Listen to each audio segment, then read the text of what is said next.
Moonbound Pledge. Sylvain Drayton had always been told never to step beyond the river's edge, never to follow the silver-lit path that appeared only on the longest night of the year. But the whispers in the wind had grown stronger, and something inside her ached to know what lay beyond. The moment she crossed the threshold, the world shifted. The trees bent toward her.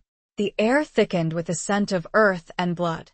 And then he was there, a man with golden eyes, his presence overwhelming, inescapable. "You've been marked since birth," he murmured, his voice rich with something close to regret. "And now the hunt comes for you." Chapter 1. The Whispers Across the River. The air hung heavy with the scent of impending rain, a familiar comfort to Sylvain Drayton. At 62, she'd seen countless summer storms roll across the sleepy, forgotten town of Havenwood, each one a mirror to the tempest brewing inside her own heart. Havenwood, nestled deep within a valley where the river whispered secrets to the ancient trees, had always been her sanctuary, her prison. The river that was the boundary. A shimmering, silver thread under the moon, it marked the edge of the known, the safe. Beyond it lay the Whisperwood, a place of shadows and legends, a place she'd been warned to avoid since childhood.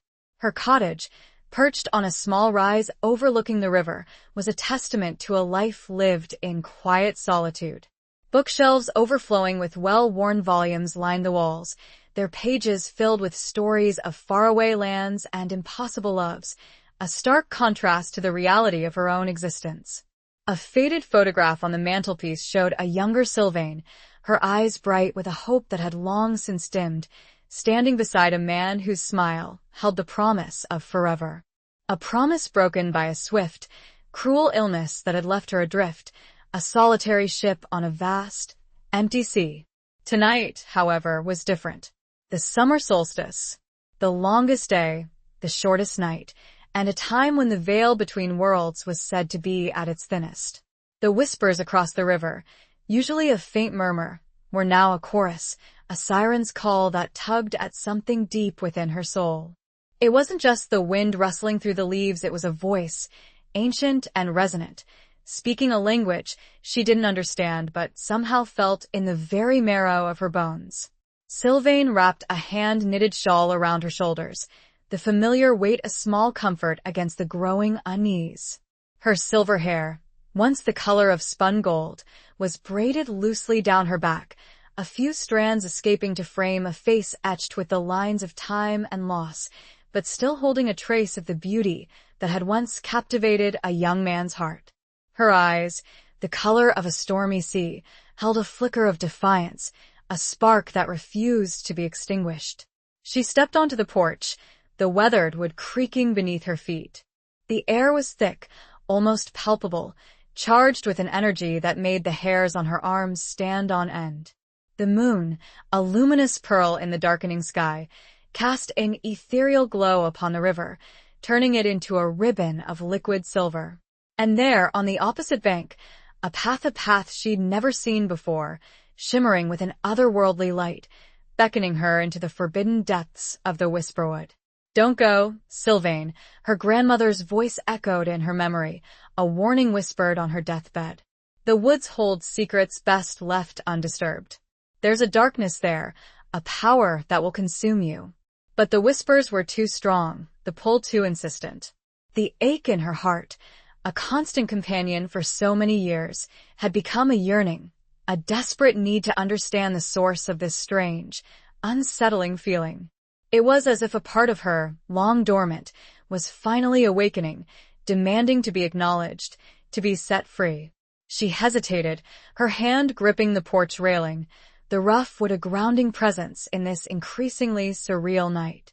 The scent of rain intensified, mingling with the earthy fragrance of the woods, a heady, intoxicating blend. The wind whipped around her, carrying with it the faint, almost imperceptible scent of something else.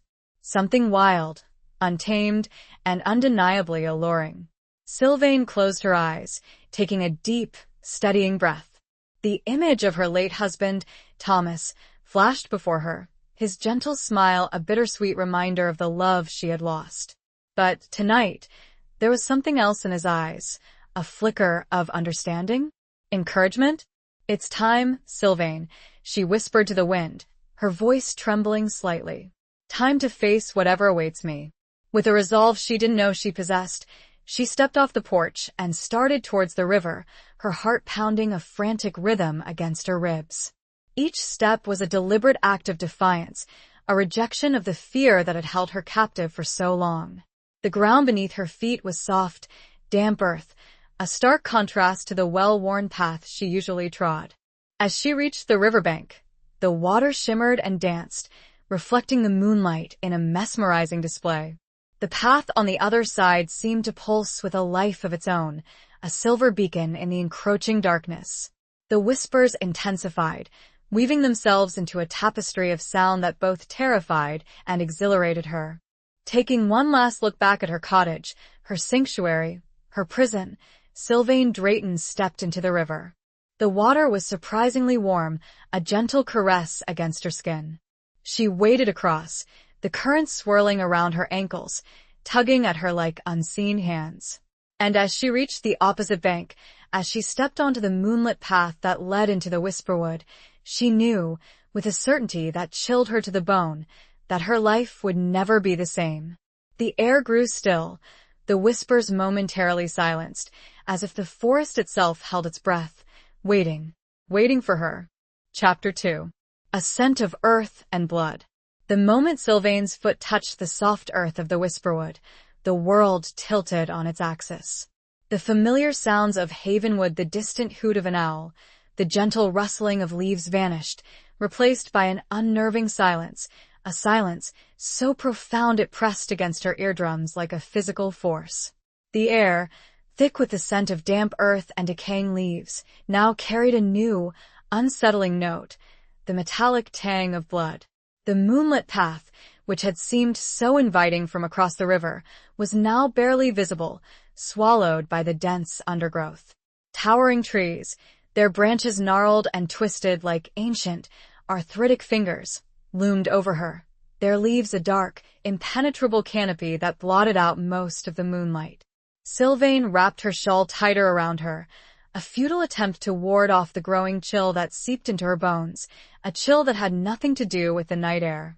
Fear, cold and sharp, pricked at her, a stark contrast to the strange, exhilarating sense of liberation she'd felt just moments before. Doubt gnawed at the edges of her resolve. Had she been foolish to cross the river? Had she succumbed to some strange, midsummer madness? Her grandmother's warnings echoed in her mind, louder and more insistent than ever. "Turn back, Sylvain," a voice inside her whispered, a voice that sounded suspiciously like her own, younger, more timid self. "Turn back before it's too late." But something held her rooted to the spot. A stubbornness, perhaps, or a deeper, more primal instinct that urged her forward. The whispers, though muted now, were still there, a faint hum beneath the silence, a promise of something. Answers? Revelation? Or something far more dangerous? She took a tentative step, then another, her boots sinking slightly into the soft, yielding earth. The scent of blood grew stronger, mingling with the earthy fragrance of the woods, creating a strange, unsettling perfume. It wasn't the clean, sharp scent of a fresh wound, it was older, heavier, imbued with a sense of wildness, of something untamed and primal. A twig snapped nearby, the sound shockingly loud in the oppressive silence. Sylvain froze, her heart leaping into her throat. She scanned the surrounding darkness, her eyes straining to pierce the gloom. Shadows danced in her peripheral vision, playing tricks on her mind, making her question what was real and what was merely a figment of her heightened senses. And then she saw him. He emerged from the shadows, stepping into a sliver of moonlight that had managed to penetrate the dense canopy. He was tall, impossibly so, his silhouette a dark, imposing presence against the backdrop of the ancient trees. He moved with a grace that was both animalistic and strangely elegant, his footsteps silent on the forest floor. As he drew closer, Sylvain could make out more details. His hair, the color of dark honey, was long and untamed, falling to his shoulders in loose waves. His clothes, simple and practical, seemed to mold to his body, accentuating his lean, muscular build. But it was his eyes that held her captive. They glowed with an inner light, a golden luminescence that seemed to pierce the darkness, to see straight through her. He stopped a few feet away, his gaze intense, unwavering. Sylvain felt a strange tremor run through her, a mixture of fear and something else. Something she hadn't felt in decades. A spark of attraction? It was absurd, impossible. She was an old woman, a widow, her life a tapestry of loss and regret. And yet, standing there, in the heart of the forbidden Whisperwood, facing this enigmatic stranger, she felt a flicker of something long dormant, something that defied logic and reason. He tilted his head slightly, his golden eyes studying her with an unsettling intensity. The scent of earth and blood, now undeniably emanating from him, was almost overpowering. It was a scent that spoke of power, of danger, of a connection to the wild, untamed heart of the forest. "You shouldn't be here," he said, his voice a low rumble, rich with a timbre that resonated deep within her chest. It wasn't a threat, not exactly, but there was a warning in his tone, a hint of regret. Sylvain found her voice, though it trembled slightly. "I heard the whispers. They called me." A flicker of something surprise? Recognition? Crossed his face. He took a step closer, and Sylvain instinctively recoiled, her hand flying to the silver ring she wore on her left hand, a ring that had belonged to her husband, a ring she hadn't taken off since the day he died. He stopped, his gaze softening slightly. "The whispers," he repeated, his voice almost a whisper now. "They speak to those who are marked." "Marked?" Sylvain frowned, her confusion deepening. "Marked how?" He reached out, his hand hovering just inches from her face. She flinched, but didn't pull away. His fingers, long and strong, were surprisingly gentle as he traced the line of her jaw, his touch sending a shiver down her spine. "You've been marked since birth, Sylvain Drayton," he murmured, his voice low and husky, his golden eyes locking with hers. "And now the hunt comes for you." The air suddenly crackled with an unseen energy, the forest seeming to hold its breath, and a low growl, deep and menacing, echoed from the depths of the Whisperwood. Chapter 3. The Mark of the Hunt. The growl, primal and threatening, reverberated through Sylvain, shaking her to her core. It was a sound that bypassed her ears and resonated directly in her bones, a visceral warning that spoke of ancient power and imminent danger. Her hand instinctively tightened around the silver ring, the cold metal a small comfort against the rising tide of fear. The man, whose name she still didn't know, stepped back, his golden eyes scanning the surrounding darkness. His posture had shifted, becoming more alert, more predatory. He was no longer the enigmatic stranger, he was a guardian, a protector, standing between her and something unseen, something terrifying. What was that?" Sylvain whispered, her voice barely audible above the pounding of her heart. He didn't answer immediately, his attention focused on the shadows that danced at the edge of the moonlight. The scent of earth and blood, which had been a constant presence since she'd entered the Whisperwood, intensified, now laced with a sharp, acrid undertone of fear. Not his fear, she realized, but the fear of something else, something that was out there, hunting. "The hunt," he finally said, his voice low and grave. "They've found you. But what is the hunt? What do they want?" Sylvain's mind raced, trying to make sense of the situation. She was an old woman, a widow, living a quiet, solitary life. What possible threat could she pose to anyone, let alone something as powerful and terrifying as the creature that had just growled? He turned back to her, his golden eyes filled with a mixture of urgency and pity. "They want what you carry," he said, his gaze dropping to her left hand, to the silver ring that glinted in the moonlight. "The mark." Sylvain looked down at the ring, at the intricate carvings that adorned its surface, carvings she'd always thought were merely decorative. She'd never considered them to be anything more than a symbol of her love for Thomas, a tangible reminder of the life they'd shared. "This ring?" she asked, her voice incredulous. "But it's just a ring." He shook his head. "It's more than that, Sylvain. It's a key. A beacon. It marks you as one of the chosen. Chosen for what? He hesitated, as if reluctant to reveal the truth. Chosen to bear the burden. The burden of the Whisperwood. The burden of the wolves. Wolves. The word hung in the air, heavy, with unspoken meaning. Sylvain had heard tales of wolves in the Whisperwood, of course, whispered stories told around crackling fires on cold winter nights. But she'd always dismissed them as folklore, as fanciful tales meant to scare children. Now, standing here, in the heart of the forbidden forest, facing this enigmatic man with his golden eyes and the scent of earth and blood clinging to him, she realized that the stories were more than just stories. They were a warning. "I don't understand," she said, her voice trembling. "I'm not special. I'm just Sylvain." He smiled, a sad, knowing smile that did little to ease her fears. "You are more than you know, Sylvain. More than you ever imagined. And the hunt, they know it too." Another growl, closer this time, ripped through the silence. The man tensed, his body coiling like a spring, ready to unleash. He reached out and grabbed her arm, his grip surprisingly strong. "We have to go," he said, his voice urgent. "They're coming." He started to pull her along, deeper into the Whisperwood, away from the faint glimmer of the moonlit path. Sylvain stumbled, her legs struggling to keep up with his long strides.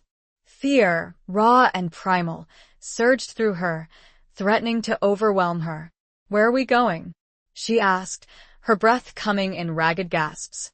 "Somewhere safe," he replied, his voice tight with concentration. "Somewhere they can't find you." But even as he spoke, she could hear the sounds of pursuit, the snapping of twigs, the rustling of leaves, the heavy panting of something large, something fast, something closing in on them. The scent of blood, now mixed with the acrid tang of fear, and something else, something feral and hungry, filled the air. Sylvain looked back over the man, and in that same moment, she saw a pair of yellow eyes shine out of the darkness, reflective like an animal's, but filled with intelligent malice. Chapter 4. Echoes of a Forgotten Past. They ran, through the tangled undergrowth, beneath the gnarled branches of ancient trees, the man's grip on Sylvain's arm the only thing keeping her from collapsing in terror. He moved with a speed and agility that defied his size, navigating the treacherous terrain with an ease that suggested he was as much a part of the Whisperwood as the trees themselves. Sylvain, her lungs burning, her legs aching, struggled to keep up, her mind reeling from the sheer impossibility of what was happening. She was 62 years old, a woman who had spent most of her life within the safe confines of Havenwood, a woman whose greatest adventure had been reading about faraway lands in the pages of her beloved books. And now, she was running for her life through a forbidden forest, pursued by something inhuman. The sounds of the hunt grew closer, the panting, the growls, the snapping of twigs, a terrifying symphony that fueled her desperate flight. She could feel their presence, their hunger, their relentless pursuit, pressing in on her like a suffocating weight. "Who are you?" she managed to gasp, her voice strained, her breath coming in ragged bursts. He glanced back at her, his golden eyes flashing in the darkness. "Kaelin," he said, his voice terse. "My name is Kaelin." Kaelin. The name suited him, she thought, a name that sounded both strong and melancholy. A name that hinted at a past as shrouded in mystery as the Whisperwood itself. They reached a clearing, a small, open space bathed in the pale glow of the moon, which had finally managed to break through the dense canopy. In the center of the clearing stood a massive oak tree, its trunk thicker than any she had ever seen, its branches reaching towards the sky like the arms of a giant, ancient god. Kaelin pulled her towards the tree, his grip tightening on her arm. "We'll rest here," he said, his voice low, his breath still coming evenly, despite their desperate run. "Just for a moment." Sylvain leaned against the rough bark of the tree, her body trembling with exhaustion and fear. She looked up at Kaelin, at his face, etched with concern and something else. Something that looked like guilt? "Why are they hunting me?" she asked, her voice stronger now, fueled by a desperate need to understand. "What is this burden you spoke of?" Kalen hesitated, his golden eyes searching hers, as if trying to gauge her strength, her readiness for the truth. He sat down beside her, leaning his back against a tree, his gaze fixed on the surrounding darkness. "It's a long story, Sylvain," he said, his voice heavy with the weight of centuries. "A story that stretches back to the very beginnings of Havenwood, to a time when the veil between worlds was thin, when humans and other beings coexisted, not always peacefully." He paused, his gaze shifting to the silver ring on her finger. "Your ancestors, the Draytons, were among the first settlers of this valley. They made a pact with the creatures of the Whisperwood, a pact that bound them to this land, to its magic, to its protectors." "Protectors?" Sylvain frowned. "You mean the wolves?" Kalen nodded. "We are the Whisperwood wolves, bound by ancient magic to protect this land, to guard its secrets, to maintain the balance between the human world and the other side." He looked at her, his golden eyes filled with a profound sadness. The Draytons were entrusted with a key, a symbol of that pact, a ring passed down through generations. A ring that marked them, marked their descendants. Sylvain's mind raced, trying to process this information.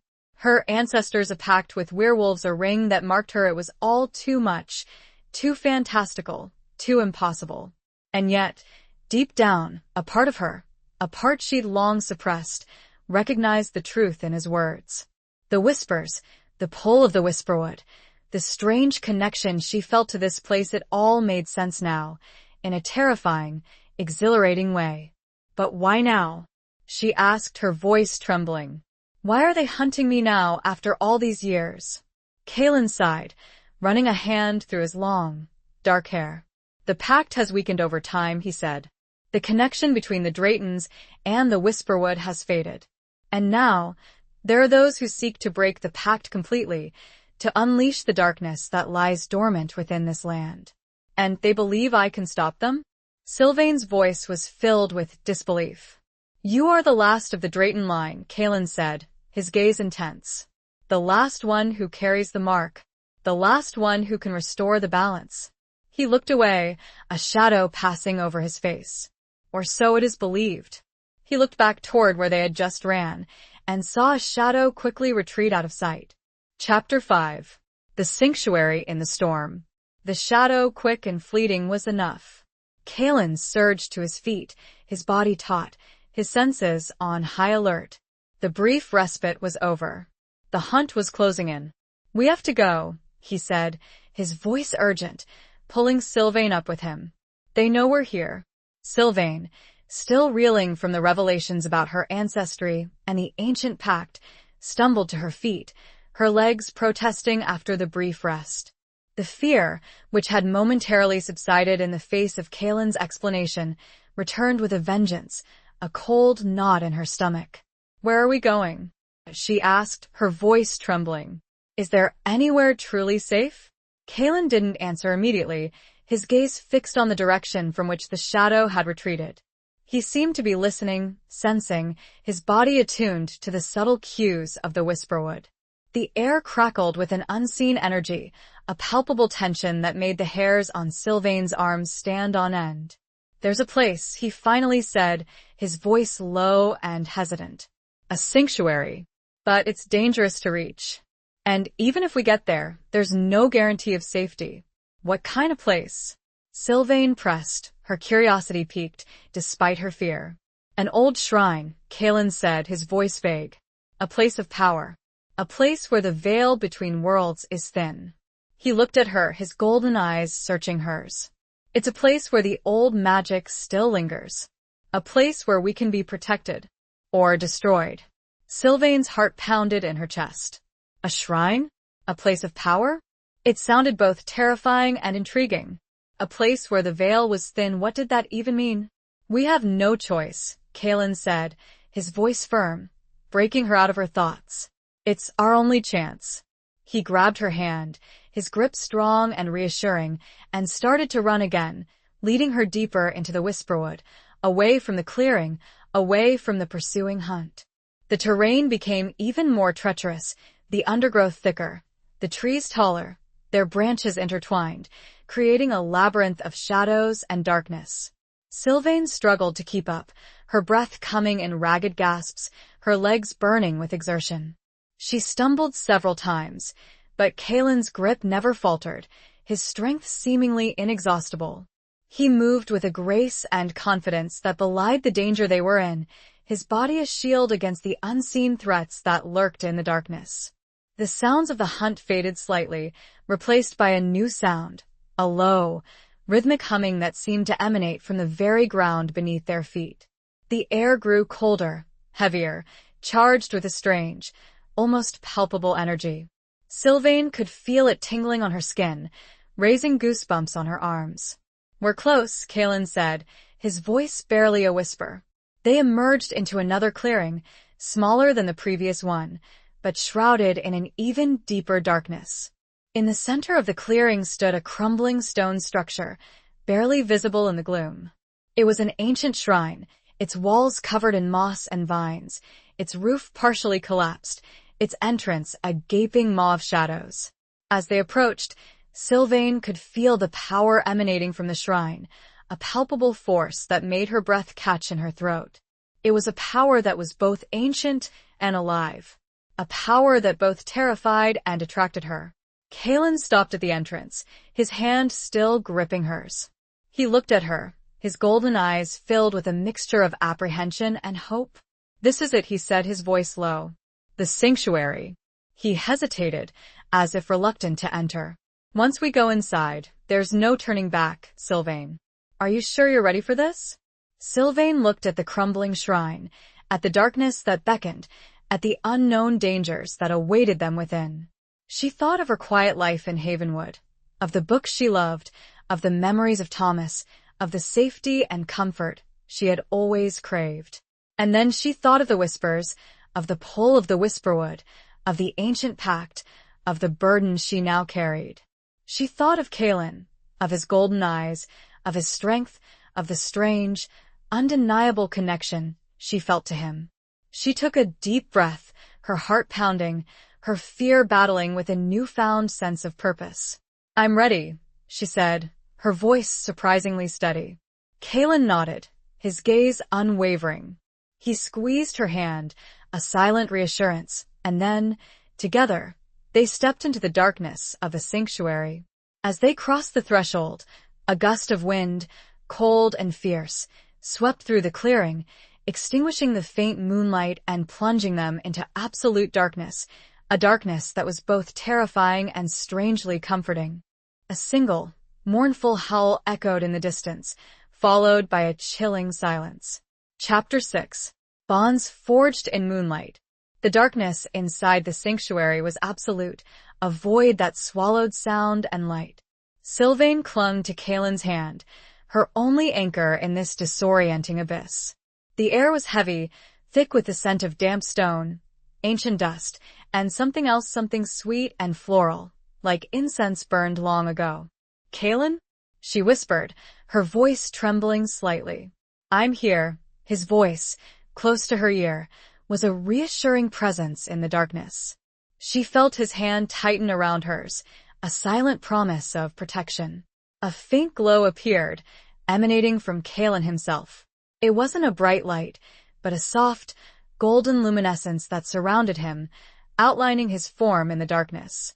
It was the same light she had seen in his eyes, now extending outwards, illuminating a small circle around them.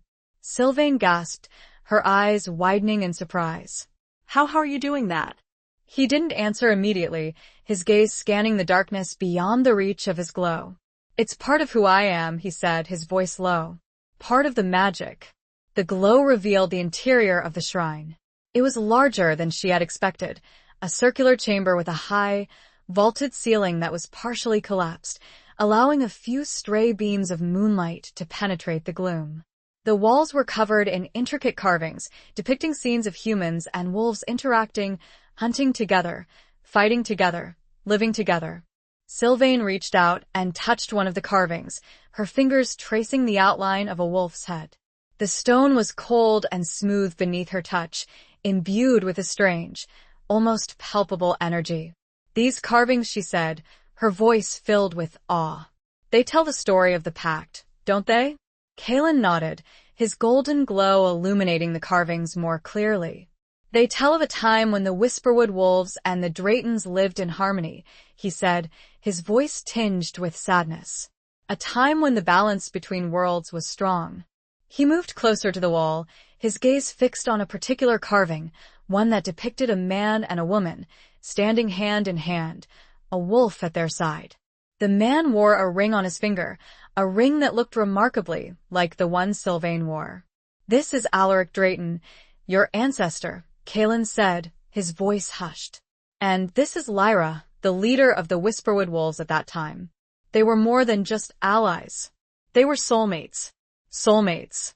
The word resonated deep within Sylvain, stirring something within her, a longing for a connection she had thought lost forever.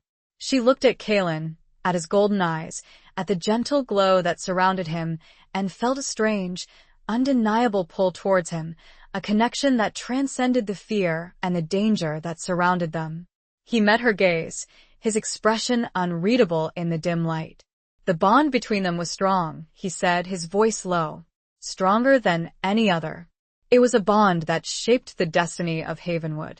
He paused, his gaze shifting to the collapsed portion of the ceiling, where a single beam of moonlight pierced the darkness, illuminating a small, stone altar in the center of the chamber. "But the pact was broken," he continued, his voice heavy with regret. "Betrayal, greed, fear, they all played a part. The harmony was shattered, the balance disrupted." He turned back to Sylvain, his golden eyes filled with a profound sadness. "And now, the darkness is rising again. The hunt, they seek to destroy what remains of the pact, to unleash the chaos that lies dormant within the Whisperwood." He reached out and touched her cheek, his fingers surprisingly gentle, sending a shiver down her spine. "You, Sylvain, are the key to restoring the balance. You carry the blood of Alaric, the spirit of Lyra. You are the only one who can heal the rift." Sylvain's heart pounded in her chest. The weight of responsibility, of expectation, pressed down on her, almost overwhelming her.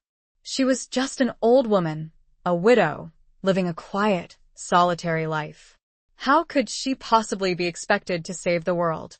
"I don't know if I can do this, Kalen," she whispered, her voice trembling. "I'm not strong enough." He smiled, a sad, knowing smile that did little to ease her fears. "You are stronger than you think, Sylvain," he said, his voice firm. "You have the courage of your ancestors, the resilience of the Whisperwood itself, flowing through your veins." He took her hand, his fingers interlacing with hers, his touch sending a wave of warmth through her body.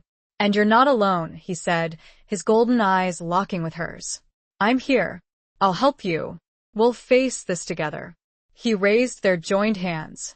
The moonlight shone and caught Sylvain's silver ring, making it glitter and sparkle. A low, comforting hum filled the sanctuary. Chapter 7. The Hunter's Shadow Lengthens. The comforting hum, a vibration that seemed to emanate from the very stones of the sanctuary, was short-lived. It was abruptly shattered by a cacophony of snarls and growls, echoing from the entrance, a chilling reminder that the hunt was not far behind. The brief respite, the moment of connection with Kalen, was over. Kalen's body tensed, his golden glow intensifying, casting flickering shadows on the carved walls. He released Sylvain's hand, his posture shifting, becoming more alert, more protective. He moved towards the entrance, his senses on high alert, his body a shield between her and the encroaching darkness. "Stay behind me," he said, his voice low and firm, his gaze fixed on the gaping maw of the entrance. Sylvain, her heart pounding in her chest, obeyed, positioning herself behind Kalen, her hand instinctively reaching for the silver ring on her finger, the cold metal a small comfort against the rising tide of fear. The growls grew louder, closer, accompanied by the snapping of twigs and the rustling of leaves, a terrifying symphony that spoke of relentless pursuit. The air grew colder, heavier, charged with a palpable sense of menace. Shadows flickered at the entrance, dark, indistinct shapes that moved with an unnerving speed and agility. Sylvain could feel their presence, their hunger, their savage intent, pressing in on her like a suffocating weight. Then they emerged. They were not wolves, not in the traditional sense. They were something else. Larger, more muscular, their fur dark, almost black, their eyes glowing with a malevolent red light. Their snouts were elongated, their teeth bared in a terrifying snarl, their claws extended, sharp and deadly. They were creatures of nightmare, of legend, brought to life. There were 3 of them, their bodies low to the ground, their movements fluid and predatory. They stalked into the sanctuary, their red eyes fixed on Kaelin, their growls rumbling in their chests. "The Shadow Wolves," Kaelin said, his voice tight with tension. "The corrupted ones. The servants of the darkness." The Shadow Wolves circled them, their movements slow and deliberate, like predators toying with their prey. They were testing Kaelin, probing his defenses, searching for a weakness. Sylvain, trembling behind Kaelin, could feel their eyes on her, their hungry gaze piercing through her, stripping away her defenses, leaving her feeling exposed and vulnerable. She clutched the silver ring tighter, her knuckles white, her fear threatening to overwhelm her. What do they want?" she whispered, her voice barely audible above the growls. "They want to stop us," Kaelin said, his voice grim. "They want to prevent the pact from being restored. They want to claim you. Claim me." The words sent a shiver down Sylvain's spine. She didn't understand what that meant, but she knew, with a certainty that chilled her to the bone, that it was something to be feared. One of the shadow wolves lunged, its claws extended, its red eyes blazing with fury. Kaelin reacted instantly, his body moving with a speed that defied his size. He met the attack head-on, his own growl rumbling in his chest, his golden glow flaring brightly. The sanctuary erupted in a cacophony of snarls, growls, and the sickening sound of flesh tearing. Kaelin fought with a ferocity that was both terrifying and awe-inspiring, his movements fluid and powerful, his body a whirlwind of motion. Sylvain watched in horror, her heart pounding in her chest, her fear mixed with a strange sense of admiration. She had never seen anything like this before, this raw, primal display of power, this battle between light and darkness. Kaelin managed to drive back the first shadow wolf, but the other 2 were closing in, their claws and teeth seeking purchase. He was outnumbered, outmatched, his strength waning. Sylvain knew she had to do something, anything, to help him. But what could she do? She was just an old woman, unarmed, untrained, facing creatures of nightmare. Then, her gaze fell on the stone altar, bathed in the single beam of moonlight that pierced the darkness. An idea, a desperate, improbable idea, sparked in her mind. The ring that packed the balance without thinking, she ran towards the altar, her heart pounding, her legs trembling. She reached the altar, her hand shaking as she placed the silver ring on its cold, smooth surface. The moment Sylvain touched the altar, the structure released an ear-splitting screech, akin to metal grinding against metal at high speed. The room began vibrating, and the shadow wolves paused their assault on Kaelin. Chapter 8. Secrets Unveiled in Candlelight. The screeching sound, a dissonance that seemed to tear at the very fabric of the sanctuary, resonated through Sylvain, vibrating in her bones, making her teeth ache. The shadow wolves, momentarily stunned, recoiled, their red eyes flickering with surprise and fear. Kaelin, taking advantage of their distraction, pressed his attack, driving them back towards the entrance. The silver ring, resting on the stone altar, began to glow, emitting a soft, white light that pulsed rhythmically, like a beating heart. The light spread outwards, filling the sanctuary, pushing back the darkness, revealing more of the intricate carvings on the walls. As the light intensified, Sylvain felt a strange surge of energy, a warmth that spread through her body, from the tips of her toes to the roots of her hair. It was a feeling of power, of connection, of belonging. A feeling she hadn't experienced since Thomas. The carvings on the walls began to shimmer, the scenes depicted within them coming to life. Sylvain watched in awe as the images of humans and wolves moved, interacting, telling the story of the pact in a way that words never could. She saw Alaric Drayton, her ancestor, standing tall and proud, his hand clasped in the hand of Lyra, the leader of the Whisperwood Wolves. She saw them forging the pact, binding themselves to the land, to its magic, to each other. She saw the harmony, the balance, the mutual respect and understanding that existed between them. And then she saw the betrayal. A figure emerged from the shadows, a man with a cruel smile and eyes filled with greed. He was a Drayton. She realized with a sickening jolt, a member of her own family. He coveted the power of the Whisperwood Wolves, the magic of the land, for himself. He struck a deal with the darkness, with the creatures that lurked in the shadows, the creatures that sought to disrupt the balance, to unleash chaos upon the world. He betrayed Lyra. He betrayed the pact. He betrayed his own people. The carvings showed the consequences of his betrayal. The harmony shattered, the balance disrupted, the Whisperwood plunged into darkness. The humans and the wolves turned against each other, their bond broken, their trust destroyed. Sylvain felt a wave of grief wash over her, a profound sadness for the loss of what had been, for the broken promise, for the shattered trust. She understood now, with a clarity that pierced her heart, the true nature of the burden she carried.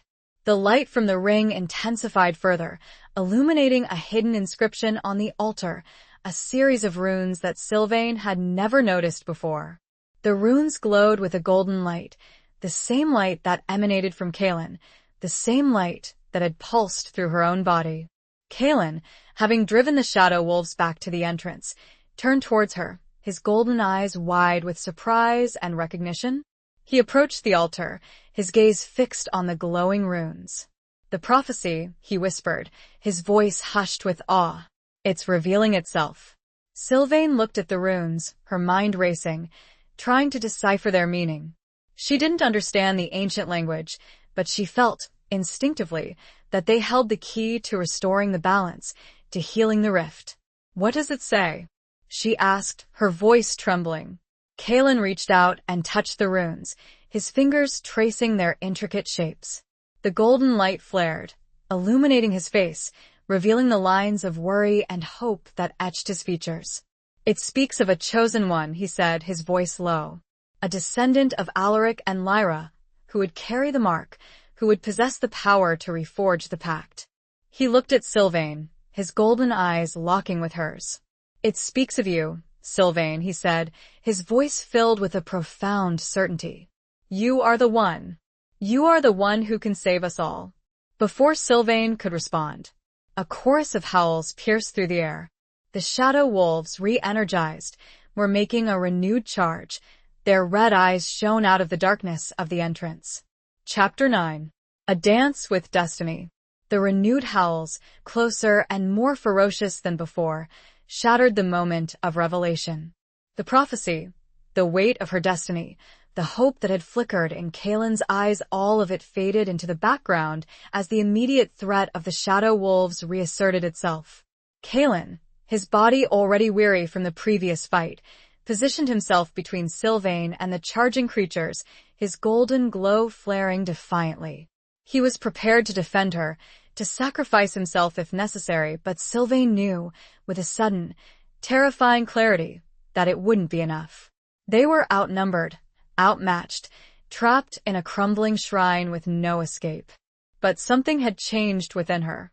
The surge of energy she had felt when she placed the ring on the altar, the vision of the past revealed by the carvings, the knowledge of her ancestry, of her connection to the Whisperwood, of her role in the prophecy, it had awakened something within her, something ancient and powerful.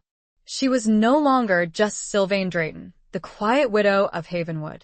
She was a descendant of Alaric and Lyra, a carrier of the mark, a chosen one. She was a part of this land, of its magic, of its destiny, and she wouldn't let it fall. As the shadow wolves lunged, their claws extended, their red eyes blazing with fury, Sylvain stepped forward, her hand instinctively reaching for the silver ring on the altar. She didn't know what she was doing, what she expected to happen, but she trusted the instinct, the pull of the ancient magic that flowed through her veins. She grasped the ring, the cold metal warming instantly beneath her touch. As she lifted it from the altar, a wave of energy surged outwards, a blinding white light that filled the sanctuary, pushing back the darkness, forcing the shadow wolves to recoil in pain and surprise. The light enveloped Sylvain, transforming her. She felt taller, stronger, her senses heightened, her body filled with a power she had never known before. Her silver hair, usually braided loosely down her back, now flowed freely around her, shimmering with an otherworldly light. Her eyes, the color of a stormy sea, now glowed with the same golden luminescence as Kaelin's. She was no longer afraid. Kaelin, momentarily stunned by the transformation, stared at her in awe. He had sensed her potential, her power, but he had never imagined anything like this. He saw the spirit of Lyra in her eyes, the courage of Alaric in her stance, the ancient magic of the Whisperwood flowing through her veins. The shadow wolves, recovering from their initial shock, snarled and lunged again, their fear replaced by a desperate fury. But Sylvain was ready. She raised her hand, the silver ring glinting in the light, and spoke a word she didn't understand but somehow knew, a word that resonated with the power of the ancient pact. The word echoed through the sanctuary, a sound of pure, unadulterated magic. The air crackled, the ground trembled, the very stones of the shrine seemed to vibrate with energy. The shadow wolves were thrown back, their bodies slamming against the walls of the sanctuary, their snarls turning into whimpers of pain. They struggled to rise, their red eyes flickering with fear and confusion. Sylvain didn't stop. She advanced towards them, her golden eyes blazing, her hand outstretched, the silver ring pulsing with light. She spoke another word, a word of binding, a word of banishment, a word that echoed with the power of the Whisperwood itself. The shadow wolves writhed in agony, their bodies contorting, their forms flickering, their essence dissolving back into the darkness from which they had come. With a final, desperate howl, they vanished, leaving behind only the lingering scent of sulfur and the echoes of their defeat. Silence descended upon the sanctuary, a silence broken only by the sound of Sylvain's ragged breathing and the steady, rhythmic pulsing of the silver ring in her hand. Kaelin approached her slowly, his golden eyes filled with a mixture of awe and relief. He reached out and touched her cheek, his fingers surprisingly gentle. "You did it, Sylvain," he said, his voice filled with wonder. "You saved us." Sylvain looked at him, at his face, etched with exhaustion and admiration, and felt a wave of exhaustion wash over her. The power that had surged through her, the light that had enveloped her, began to fade, leaving her feeling weak and drained. She swayed, her legs threatening to buckle beneath her. Kaelin caught her, his strong arms wrapping around her, supporting her weight. "It's not over, is it?" she whispered, her voice trembling. He shook his head, his gaze fixed on the entrance of the sanctuary, where the darkness still lingered. "No," he said, his voice grim. "It's just begun." He held her tighter, close to his chest. Chapter 10. The Price of Protection. The aftermath of the confrontation left Sylvain drained, her body trembling with exhaustion, her mind reeling from the surge of power she had wielded. Kaelin held her close, his warmth a comforting presence against the lingering chill of the sanctuary. The silence, once broken by the snarls of the shadow wolves, now pressed in on them, heavy with unspoken questions and uncertain futures. "What happens now?" Sylvain whispered, her voice hoarse, her gaze fixed on the silver ring, which had returned to its normal, unassuming appearance. Kaelin sighed, his breath stirring her hair. "We need to leave this place," he said, his voice low. "The sanctuary has served its purpose, but it won't protect us forever. The darkness, it knows we're here. It will regroup. It will return." He helped her to her feet, his arms supporting her weight, his touch gentle and reassuring. Sylvain leaned on him, her legs still unsteady, her body aching from the exertion. As they made their way towards the entrance, Sylvain noticed that the carvings on the walls had changed. The scenes of battle, of betrayal, of broken trust were gone, replaced by images of hope, of reconciliation, of a renewed pact. The sanctuary, it's responding to you, Kalen said, his voice filled with wonder. It's acknowledging your power, your potential. Sylvain looked at the carvings, at the images of humans and wolves living in harmony once more, and felt a flicker of hope, a spark of possibility, amidst the fear and uncertainty. They stepped out of the sanctuary, into the cool night air. The Whisperwood, which had seemed so menacing before, now felt different. Quieter, calmer, almost welcoming. The scent of earth and blood was still there, but it was no longer overwhelming, no longer threatening. Where will we go? Sylvain asked, her gaze scanning the surrounding darkness. Kalen hesitated, his golden eyes searching hers. There's a place, he said, his voice low. A safe haven. A place where the Whisperwood wolves gather. A place where you can learn to control your powers. A place where we can prepare for what's to come. He paused, his expression turning serious. But it's not without its risks, Sylvain. The journey will be dangerous. And even if we reach it, there's no guarantee of acceptance. The Whisperwood wolves, they don't trust easily. Especially humans. Sylvain's heart sank. She had hoped for a respite, a moment of peace, a chance to catch her breath. But she knew, deep down, that it was a foolish hope. The darkness was still out there, hunting her, and she couldn't afford to rest, to let her guard down. I understand, she said, her voice firm, her resolve hardening. I'm ready. Kalen nodded, his gaze approving. He took her hand, his fingers interlacing with hers, his touch sending a wave of warmth through her body. Then let's go, he said, his voice determined. They started to walk, deeper into the Whisperwood, away from the sanctuary, away from Havenwood, towards an uncertain future. As they walked, Kalen began to explain more about the Whisperwood wolves, about their culture, their traditions, their hierarchy. There are different packs, he said, his voice low. Each with its own territory, its own leader. I belong to the Silvermoon Pack. We are the guardians of the pact, the protectors of the balance. He paused, his expression turning grim. But not all packs are loyal. Some have been corrupted by the darkness, like the shadow wolves you encountered. Some resent the humans, resent the pact. Some seek to control the power of the Whisperwood for themselves. Sylvain's heart pounded in her chest. She had thought the shadow wolves were the greatest threat, but now she realized that the danger was far more complex, far more pervasive. And your leader? She asked, her voice trembling slightly. Will he accept me? Kalen hesitated, his gaze avoiding hers. My leader is my father, he said, his voice strained. Roran. He is a powerful wolf, a strong leader, but he is also stubborn. Proud. He doesn't trust easily, especially outsiders. Sylvain felt a knot of apprehension tighten in her stomach. She had faced down shadow wolves, she had wielded ancient magic, she had embraced her destiny. But the thought of facing Kalen's father, of facing the judgment of the Whisperwood wolves, filled her with a different kind of fear, a fear of rejection. He will test you, Sylvain, Kalen said, his voice gentle, as if sensing her fear. He will challenge you. He will push you to your limits. He stopped, turning to face her, his golden eyes searching hers. But I will be there, he said, his voice firm. I will protect you. I will stand by you. He reached out and touched her cheek, his fingers tracing the line of her jaw, his touch sending a shiver down her spine.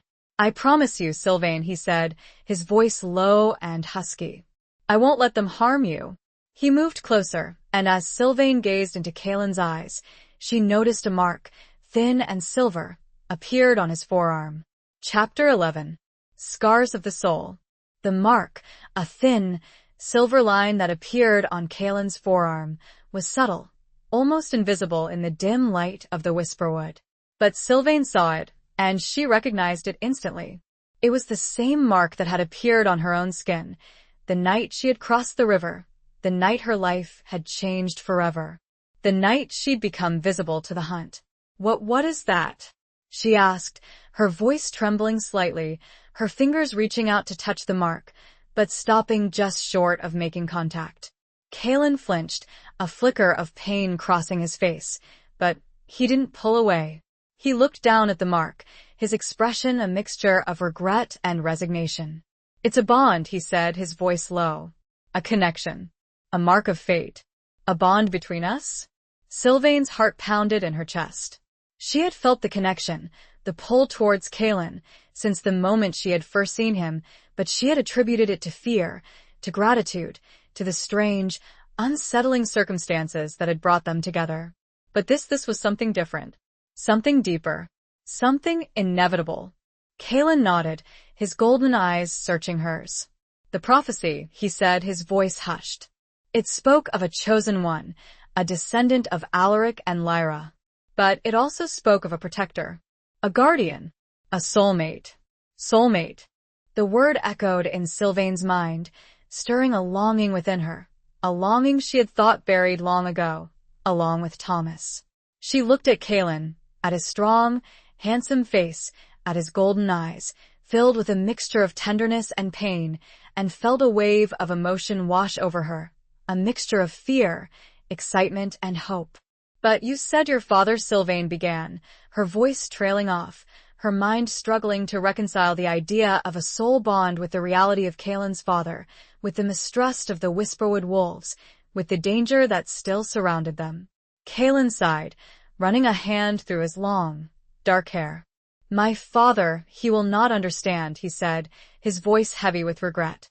"He will see this bond as a weakness, as a threat, as a betrayal." He looked at her, his golden eyes filled with a profound sadness. "He believes that the Whisperwood wolves should remain separate from humans, that the pact was a mistake, that we should rule the Whisperwood, not share it. But you don't believe that, do you?" Sylvain asked, her voice pleading, her heart aching for him, for the conflict she sensed within him. Kalen shook his head. "No," he said, his voice firm. "I believe in the balance. I believe in the connection between humans and wolves. I believe in you." He reached out and took her hand, his fingers interlacing with hers, his touch sending a wave of warmth through her body. "But my father, he is a powerful wolf," he said, his voice low. "He has many followers. He will try to separate us. He will try to break this bond." Sylvain's heart sank. She had faced down shadow wolves, she had wielded ancient magic, she had embraced her destiny. But the thought of facing Kalen's father, of fighting for this bond, filled her with a new kind of fear, a fear of loss. What can we do?" she asked, her voice trembling. Kalen squeezed her hand, his gaze unwavering. "We have to be strong, Sylvain," he said, his voice firm. "We have to trust each other. We have to fight for what we believe in." He paused, his expression turning serious. "And we have to be careful," he added, his voice low. "My father, he is not the only one who will oppose us. There are others who seek to control the power of the Whisperwood, who will see this bond as an opportunity, as a weapon." Sylvain's mind raced. She had thought the greatest threat was the darkness, the shadow wolves, the creatures that sought to destroy the pact. But now she realized that the danger was far more complex, far more personal. Who are they?" she asked, her voice barely a whisper. Kalen hesitated, his gaze avoiding hers. "There are old enemies," he said, his voice strained. "Rivals. Those who covet the power of the Silvermoon Pack. Those who believe that I am weak, that I am unworthy." He looked at her, his golden eyes filled with a mixture of pain and determination. "They will use this bond against us, Sylvain," he said, his voice low. "They will try to exploit it, to control us, to destroy us." He raised his other arm and began tracing a finger along a scar on his forearm, similar in position to the silver bond, but thick and jagged. A mark of a deep, old wound. Sylvain felt a surge of protectiveness towards him, a fierce determination to shield him from harm, to fight by his side, to face whatever challenges lay ahead. She tightened her grip on his hand, her gaze unwavering. "We'll face them together, Kalen," she said, her voice firm. "We won't let them win." He wrapped his scarred arm around her, gently. Chapter 12. The Gathering Darkness. The journey to the Silvermoon Pack's territory was arduous, a trek through the deepest, most treacherous parts of the Whisperwood. The forest, which had initially seemed to welcome Sylvain after her transformation, now felt oppressive, its shadows filled with unseen dangers, its silence punctuated by the rustling of leaves and the snapping of twigs, each sound a potential threat. Kalen led the way, his senses on high alert, his body a shield between Sylvain and any potential danger. He moved with a grace and confidence that belied the tension that coiled within him, his golden eyes constantly scanning the surrounding darkness, his ears attuned to the slightest sound. Sylvain, despite her newfound powers, struggled to keep up, her body aching from the exertion, her mind racing with a mixture of fear and anticipation. She was no longer the frail, sheltered widow she had once been, but she was still new to this world, to its dangers, to its magic. As they walked, Kalen began to teach her more about the Whisperwood, about its creatures, its secrets, its power. He showed her how to listen to the wind, how to read the signs of the forest, how to connect with the ancient magic that flowed through the land. The Whisperwood is alive, Sylvain, he said, his voice low. It has a consciousness, a will of its own. It can be a powerful ally, or a formidable enemy. He paused, his gaze fixed on a particular tree, a towering oak with gnarled branches that reached towards the sky like the arms of a giant, ancient god. The trees, they hold the memories of the past, he said, his voice hushed. They remember the pact, the betrayal, the struggle for balance. He reached out and touched the rough bark of the tree, his fingers tracing the intricate patterns of its surface. They can guide us, he said, his voice filled with wonder. They can show us the way. Sylvain, following his example, placed her hand on the tree, closing her eyes, trying to connect with its ancient energy. She felt a faint vibration, a subtle hum, a sense of knowing. It wasn't a clear message, not words or images, but a feeling, an intuition, a sense of direction. I think I understand, she said, her voice trembling slightly. Kalen smiled, a rare, genuine smile that lit up his face, chasing away the shadows of worry and concern.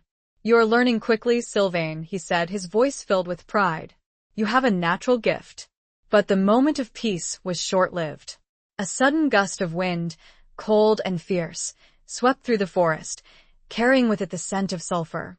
The scent of the shadow wolves. Kalen tensed, his body coiling like a spring, his golden glow flaring brightly. He stepped in front of Sylvain, his hand reaching for the hilt of a knife she hadn't noticed before, a blade that shimmered with an otherworldly light. They're here, he said, his voice grim. They've found us. Sylvain's heart pounded in her chest.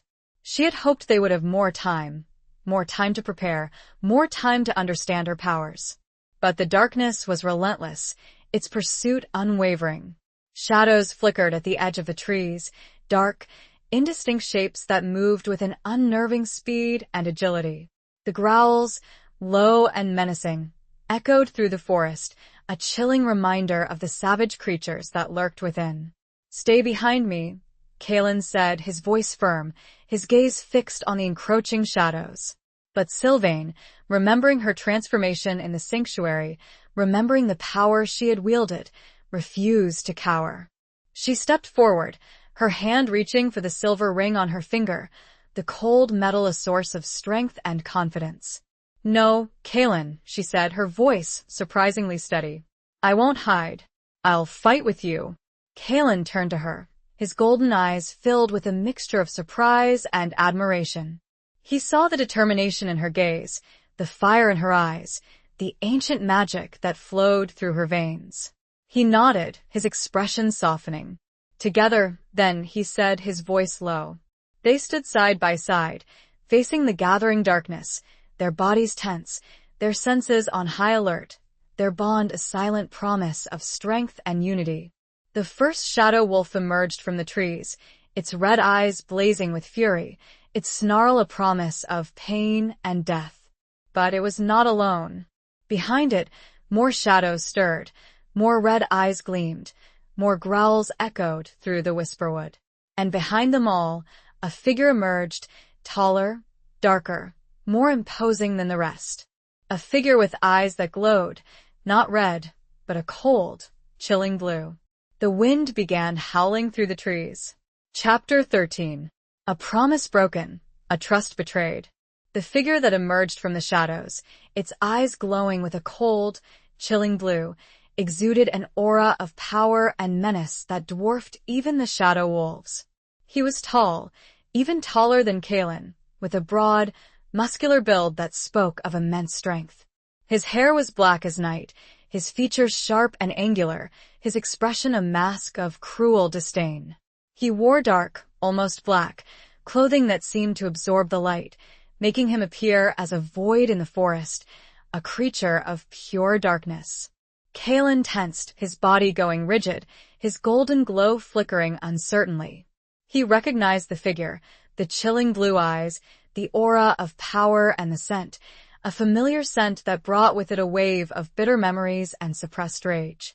More than, Kalen said, his voice a low, guttural growl, his hand tightening around the hilt of his knife. The figure, more than, smiled, a cruel, predatory smile that revealed sharp, wolf-like teeth. Kalen, he said, his voice a smooth, silky baritone that belied the menace behind it. My dear cousin, it's been too long. Cousin. The word hung in the air, heavy with unspoken meaning, with a history of rivalry, betrayal, and hatred. Sylvain, standing beside Kalen, felt the tension radiating from him, the raw, primal anger that simmered beneath his controlled exterior. What do you want more than?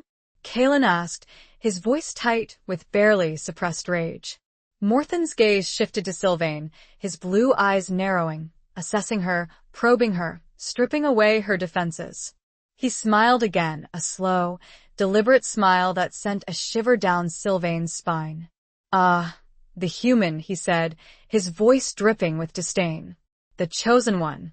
The key to the Whisperwood's power. He took a step closer, his movements fluid and graceful, like a predator stalking its prey. The shadow wolves, flanking him, growled low in their throats, their red eyes fixed on Kalen and Sylvain. You disappoint me, Kalen, more than said, his voice laced with mock sadness. Siding with the human, betraying your own kind, forsaking your heritage. I haven't betrayed anyone, Kalen said, his voice firm, his golden eyes blazing with defiance. I'm upholding the pact, protecting the balance. More than laughed, a cold, harsh sound that echoed through the forest. The pact? He scoffed. A foolish agreement made by weaklings and fools. The Whisperwood belongs to the strong, to those who are worthy, to those who dare to seize its power. He looked at Sylvain again, his blue eyes filled with a predatory hunger. And you, human, he said, his voice low and seductive. You have the power to reshape the Whisperwood, the power to rule. Join me, Sylvain, and together, we will claim what is rightfully ours. Sylvain, despite her fear, stood her ground, her gaze unwavering. She had faced down shadow wolves, she had wielded ancient magic, she had embraced her destiny.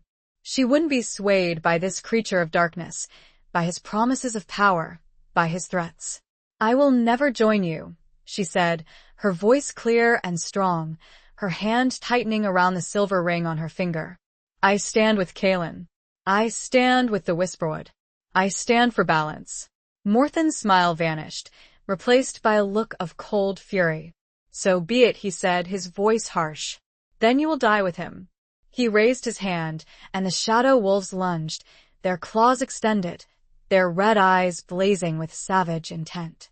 Kalen met their attack, his knife flashing in the dim light, his body moving with a speed and agility that defied his size. But Sylvain knew that it wouldn't be enough. They were outnumbered, outmatched, surrounded by enemies. And more than, he was a far greater threat than the shadow wolves. He possessed a power that she could feel, a darkness that threatened to consume them all. She looked at Kalen, at his face, etched with determination and desperation, and felt a surge of love for him, a fierce, protective love that transcended the fear, the danger, the uncertainty. She knew what she had to do. She stepped forward, her hand outstretched, the silver ring pulsing with light. She spoke a word of power, a word of sacrifice. Kaelen, no. Kaelin shouted, but it was too late. A blinding white light erupted from the ring, engulfing Sylvain, enveloping the clearing, pushing back the darkness, forcing and the shadow wolves to recoil in pain and surprise. The light intensified, becoming unbearable, blinding. Sylvain felt a surge of energy, a power unlike anything she had ever experienced before. It was a power that was both exhilarating and terrifying, a power that was consuming her. She screamed, a scream of pain, of release, of goodbye. And then there was only silence. The light faded, revealing nothing. Sylvain was gone. Kaelin stared, dumbfounded, at the empty space where Sylvain had been. His mouth opened in a silent scream. Morthan began laughing. Chapter 14. Flight through the ancient woods. Kaelin's world shattered. The space where Sylvain had stood, vibrant and defiant, was now empty, a void that mirrored the sudden, gaping hole in his heart.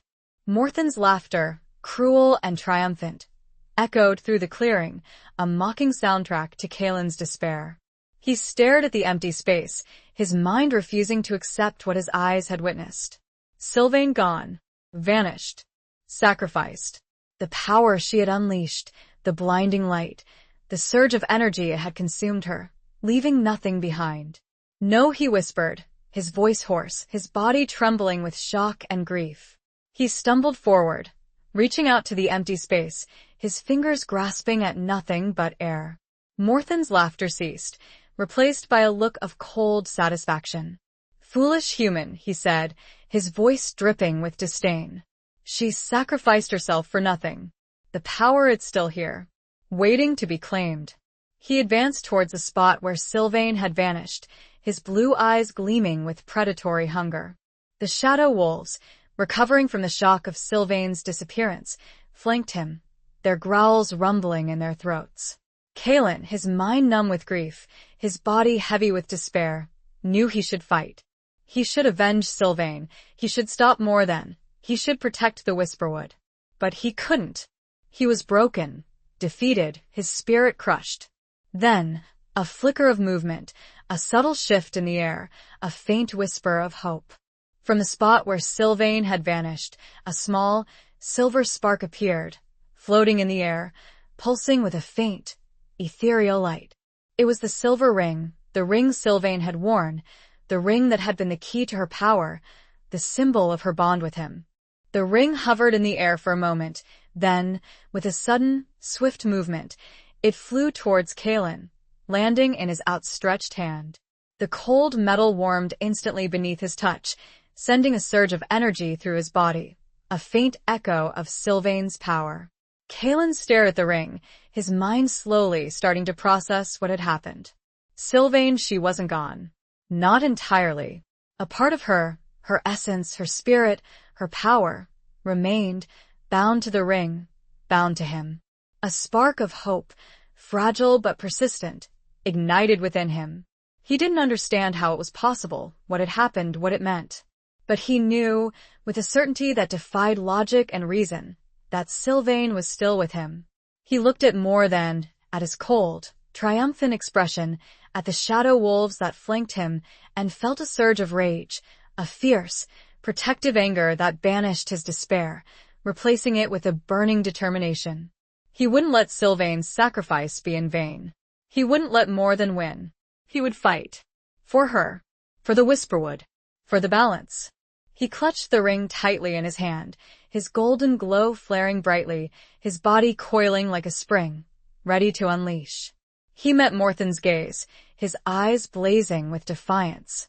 "You haven't won, Morthan," he said, his voice low and dangerous. "You'll never win." Morthan scoffed, his blue eyes narrowing. "You're delusional, Kaelin," he said, his voice dripping with disdain. "She's gone. And you're alone." He raised his hand, signaling the shadow wolves to attack. But before they could move, Kaelin acted. He channeled the energy from the ring, the faint echo of Sylvain's power, into his own body, amplifying his strength, his speed, his magic. He moved with a swiftness that surprised even himself, dodging the Shadow Wolf's attack, striking out with his knife, his movements fluid and precise. He fought with a ferocity he had never known before, fueled by grief, by rage, by love. He fought for Sylvain, for her memory, for her sacrifice. He fought to protect the Whisperwood, to uphold the pact, to restore the balance. But he knew he couldn't win. Not here. Not now. He was outnumbered, outmatched, his strength waning. He needed to escape, to regroup, to find a way to bring Sylvain back. He used the ring again, channeling its energy, creating a diversion, a blinding flash of light that momentarily stunned Moorthand and the Shadow Wolves. He used the opportunity to flee, disappearing into the darkness of the Whisperwood, leaving Moorthand and his minions behind. He ran, blindly, desperately, his lungs burning, his legs aching, his heart pounding in his chest. He ran through the ancient woods, the trees a blur of shadows, the ground a treacherous maze of roots and undergrowth. He didn't know where he was going, what he was doing, what he hoped to find. But he knew he couldn't stop. He had to keep moving, keep fighting, keep believing.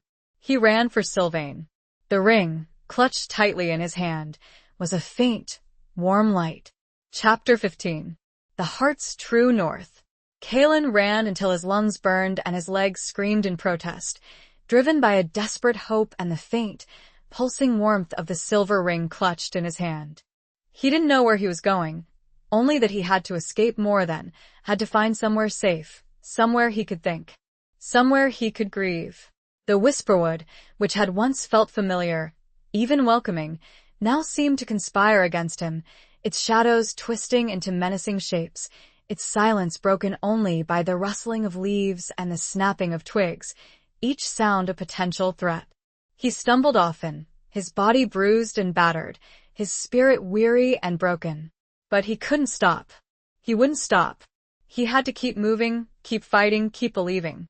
Believing that Sylvain wasn't truly gone, that the bond they shared, the connection forged in moonlight and magic, still held.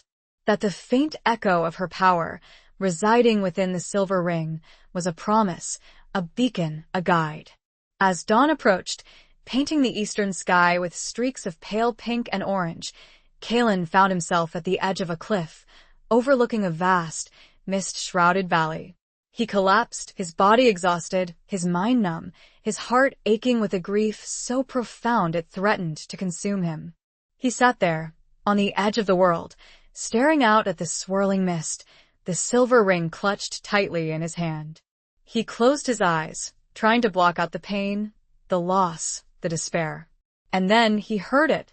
A faint whisper, a subtle murmur, a voice that seemed to come from within the ring itself, from within his own heart. Kalen, it was Sylvain's voice, faint and ethereal, but unmistakable. He opened his eyes, his heart pounding in his chest, his gaze fixed on the silver ring. "Sylvain?" he whispered, his voice hoarse, his breath catching in his throat. The ring pulsed with a warm light, a gentle, reassuring glow. He felt a faint tingle in his hand, a sensation of connection. "Kalen, listen to me," Sylvain's voice whispered, stronger now, clearer. "I'm here. I'm with you." Tears welled up in Kalen's eyes, tears of grief, of relief, of hope. He clutched the ring tighter, his fingers tracing the intricate carvings on its surface. "Sylvain, where are you?" he asked, his voice trembling. "What happened?" "I'm trapped," she whispered. "Between worlds. In the veil. The power, it was too much. It separated me. From my body." Kalen's mind raced, trying to understand what she was saying. Trapped between worlds in the veil separated from her body, it was impossible, fantastical, and yet he knew, with a certainty that defied logic and reason, that it was true. How can I bring you back?" he asked, his voice desperate. "The pact," she whispered. "Restore the balance. Heal the rift. Only then can I return." The pact, the balance, the rift. He remembered the prophecy, the carvings in the sanctuary, the words of the ancient runes. He remembered his father, his betrayal, his opposition. "My father," he began, his voice trailing off, his heart heavy with the weight of the challenge ahead. "He doesn't understand," Sylvain whispered. "He's blinded by fear. By pride. You must show him. The truth. The truth, but what was the truth? How could he convince his father, a powerful, stubborn wolf, to abandon his beliefs, to embrace the pact, to accept Sylvain? The ring pulsed again, a surge of energy, a faint echo of Sylvain's power. He felt a sudden clarity, a sense of purpose. "I will, Sylvain," he said, his voice firm, his resolve hardening. "I promise you. I will bring you back." He stood up, his body still aching, his spirit still weary, but his heart filled with a newfound determination. He looked out at the mist-shrouded valley, at the Wispawood that stretched before him, a vast, unknown territory filled with danger and possibility. He knew the path ahead would be difficult, fraught with challenges, with enemies, with obstacles. But he wasn't alone. He had Sylvain, her voice, her spirit, her power, guiding him, strengthening him, inspiring him. He clutched the silver ring tightly in his hand, his heart's true north, his beacon in the darkness, his promise of a future together. He took a deep breath, the cool morning air filling his lungs, and started to walk, towards a valley, towards the unknown, towards his destiny. He heard a wolf howl in the distance. His father. Chapter 16. Revelations under the crimson moon. The distant howl, mournful yet commanding, echoed through the valley, a clear signal from Kaelin's father, Roran.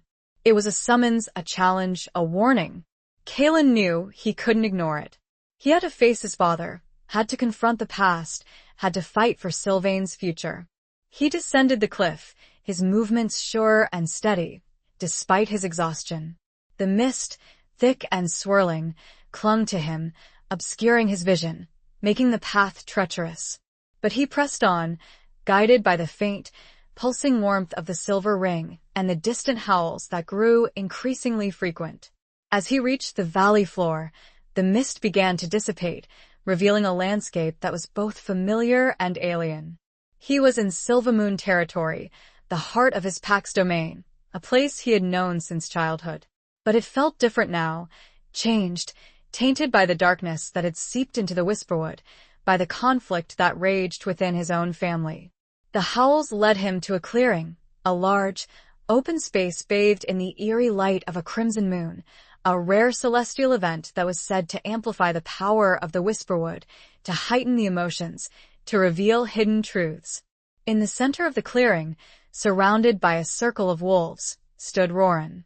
He was a magnificent creature, even larger than Kaelin, with thick, silver fur that shimmered in the crimson moonlight.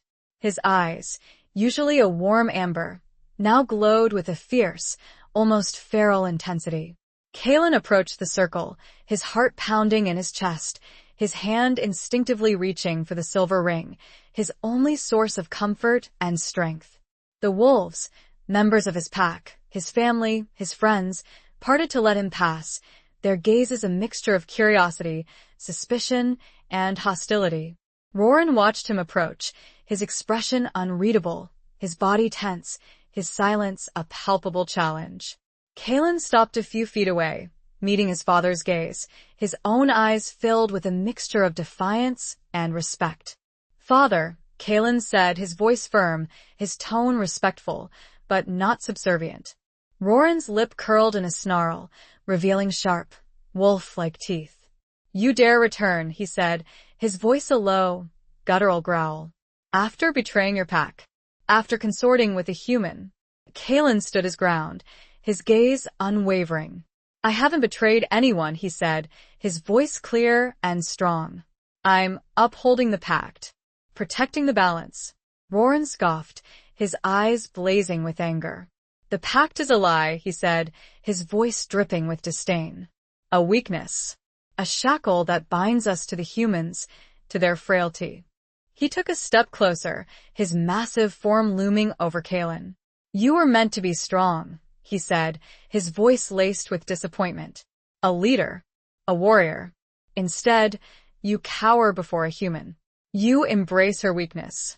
You forsake your heritage." Kaelin felt a surge of anger, a fierce, protective rage that threatened to consume him. But he held it back, controlling his emotions, remembering Sylvain's words, her warning about his father's blindness, his fear. "Sylvain is not weak," Kaelin said, his voice tight with controlled fury. "She is stronger than you know. She is the chosen one, the key to restoring the balance." Roran laughed, a cold, harsh sound that echoed through the clearing. "The chosen one?" he scoffed. "A human? A delusion? A trick?" He looked at the silver ring on Kaelin's hand, his eyes narrowing. "That trinket," he said, his voice dripping with disdain. "It has bewitched you, corrupted you, made you weak." He lunged, his claws extended, his intention clear. He wanted the ring. He wanted to destroy it. He wanted to break Kaelin's connection to Sylvain. Kaelin reacted instantly, dodging his father's attack, his movements fluid and precise. He didn't want to fight his father, but he wouldn't let him take the ring, wouldn't let him harm Sylvain, wouldn't let him destroy the last vestige of hope. "Father, stop," Kaelin pleaded, his voice filled with desperation. "Listen to me. Sylvain, she's not the enemy. She's the solution." Roran ignored him, his attacks becoming more ferocious, more relentless. The other wolves, watching the confrontation, growled low in their throats, their loyalties divided, their instincts warring. Kaelin knew he couldn't win this fight. Not physically. His father was stronger, more experienced, more powerful. He had to find another way, a way to reach him, to show him the truth. He channeled the energy from the ring, the faint echo of Sylvain's power, amplifying his voice, his words, his emotions. "Father, please," he cried out, his voice echoing through the clearing, resonating with the power of the crimson moon. "Sylvain, she's sacrificed herself. To save us. To save the Whisperwood. She's trapped. Between worlds. And only we can bring her back."